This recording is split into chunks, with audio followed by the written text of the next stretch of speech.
Агенцијата за млади и спорт ќе прави ревизија на изградените спортски терени во поглед на функционалноста со кои во моментов стопанисуваат општините. Контролите ќе се прават бидејќи дел од терените воопшто не се користат, а дел пак се обраснати со треви и запуштени. Директорот на агенцијата Наумче Мојсовски призна дека досега немаат направено обиколка во каква функција се терените, но најави дека од општините ќе бара поголема одговорност, пренамена на терените ако не се користат и да се најде модел на одржување. Наша грешка не беше активна службата за инспекција, веќе е направен план, програм како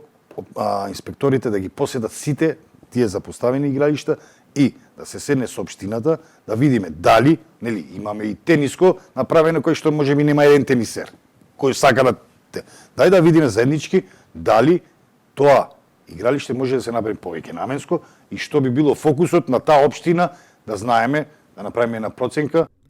Според Мојсовски, само 10% од повеќе наменските игралишта и терени во земјава вградени во руралните средини се функционални. Останатите претежно се во очена состојба и не се функционални. Тој за оваа година најави изградба на баскет терени и базени. Отворени се веќе 3 на 3 баскет игралишта, тоа ќе го продолжиме, ќе се отварат, веќе се направени 10 низ нашата држава, ќе се отварат, мислам дека до 30 и 33 треба се стигне бројка, веќе се почнати 6 базени кои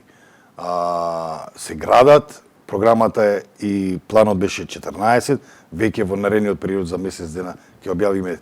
тендер, документации за плюс 4 базени и сакаме да стигнеме до крај на година уште тие 4, значи 14, да стигнеме, да ги пуштиме веќе да почнат се прават. Денови во Струмица беше предадена во употреба спортската сала при Општинското основно училиште Никола Вапцаров, која ќе биде во функција на учениците и спортските клубови од регионот.